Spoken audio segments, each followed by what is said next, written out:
ଯାହାକି ସର୍ଦ୍ଦାର ବଲ୍ଲଭ ଭାଇ ପଟେଲଙ୍କ ଦୂରଦର୍ଶିତା ଏବଂ ତାଙ୍କର କାର୍ଯ୍ୟ ଦ୍ୱାରା ସମ୍ଭବ ହୋଇପାରିଥିଲା। ମୁଁ ମୋର ଦେଶର ଆଭ୍ୟନ୍ତରୀଣ ସୁରକ୍ଷା ସୁନିଶ୍ଚିତ କରିବା ନିମନ୍ତେ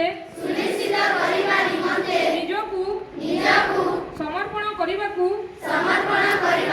ସତ୍ୟନିଷ୍ଠା ସଂକଳ୍ପ ନେଉଛି।